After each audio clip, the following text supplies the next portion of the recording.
Hey, what's up, everybody? Welcome back to the Dr. Quack podcast.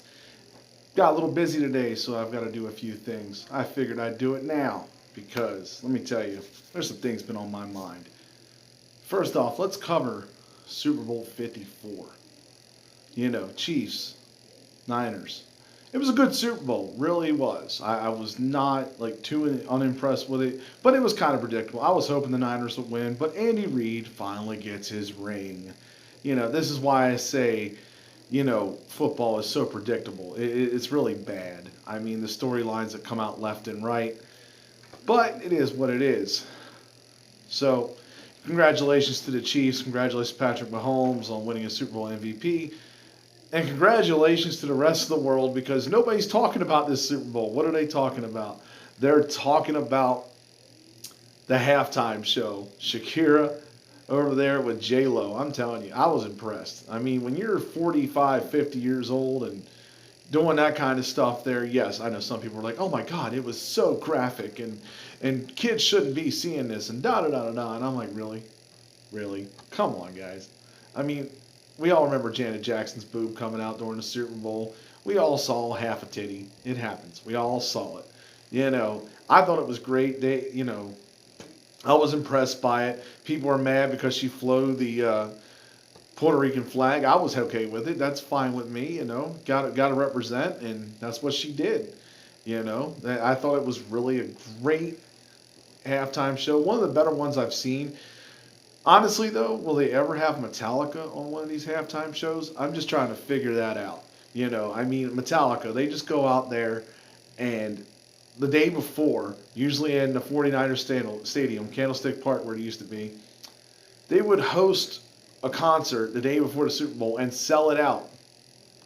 Why, NFL? Why can't you guys book them? That's my first question on this whole deal. Why? But overall, it was great. Chilled and watched the game, enjoyed myself. Jimmy G now is a guy with 2 rings as a backup and 3 Super Bowl appearances. So I'm pretty impressed with that. Did all right. But I want to move on here. I want to talk about the WWE. Because, Raw this week was pretty good. I was pretty satisfied with it. And for those that don't know, Samoa Joe, indefinite suspended, 30 days. Yes, they're going to say the injury keeps him out. But yeah, PEDs. Pissing hot on a drug test. Why? I get it. Joe, you're huge anyways. Why are you doing that? But you continue on here. You look at it. It was a good, solid show. Of course, Rollins and Buddy Murphy continue to hold their titles. The worst part of that show, in my opinion, the main event. Okay, you have Seth Rollins. You have Bobby Lashley and Ricochet all in a triple threat match. The winner to go on to the next show here, Super Showdown in Saudi Arabia. They're going to have Ricochet, little 150-pound Ricochet, taking on Brock Lesnar. If that's not a 5-minute squash match, I don't know what is. It's totally unbelievable that this would have to happen.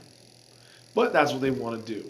They want to push the young kid, give him a shot, get his ass kicked, and God knows where. He'll probably be fighting for a secondary belt. I don't think it'll probably be United States. You'll see him somewhere in the mix on that. I don't think it's a bad move. I would have put Bobby Lashley or Seth Rollins. Either one would have been a main event match. Bobby Lashley I would have wanted to see because I've seen Seth Rollins so many times. But, who knows? So we'll see Ricochet get his ass kicked. And then you've got Charlotte Flair, still not making her decision. Supposedly coming out tonight on NXT. By the way, check that out. NXT 8 p.m., I'm telling you. Rhea Ripley, Charlotte Flair. Is that the title she's going for? Because, she's beaten Becky Lynch, she's beaten Bayley, she's been Raw and SmackDown champion so many times, but she hasn't beat Rhea Ripley. And I'm telling you, that girl is top notch. She is definitely somebody you want to keep an eye on. She is an up-and-coming star. She will definitely be on the main roster eventually. You can see that always. There's so much talent there. It's unbelievable. So we'll see where that goes. Of course, Asuka now wanting to fight Becky Lynch next week on Raw. I'm liking that. I'd like to see Asuka win the belt. Asuka's one of my favorite wrestlers, especially on Raw. She really is. Her, Lacey Evans are like my two favorites. I love watching them work. Bliss, of course. But it's going to be interesting to see how that turns out since she got beat at the pay-per-view, got beat at the Rumble. Speaking of Super Showdown, we got to have...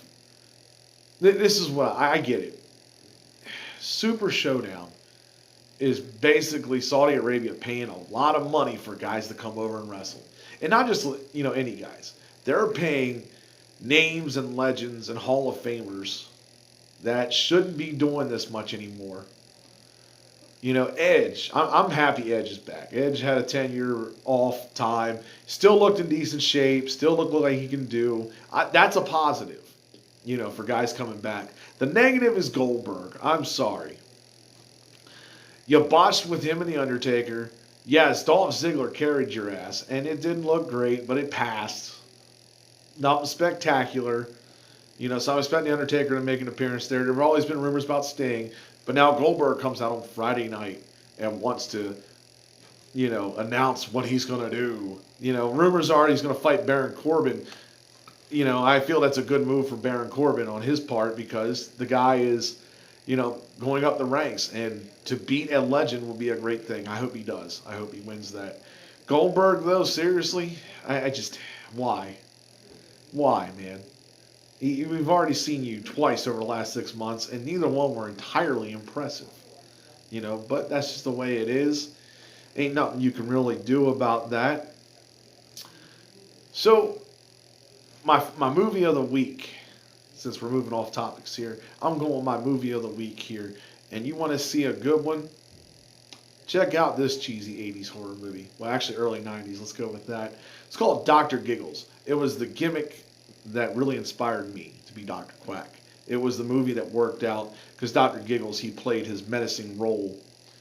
And, you got to see the movie to understand. I don't give up too much to the plot, but there's a lot of good violence and a good story in my opinion. It made sense to me.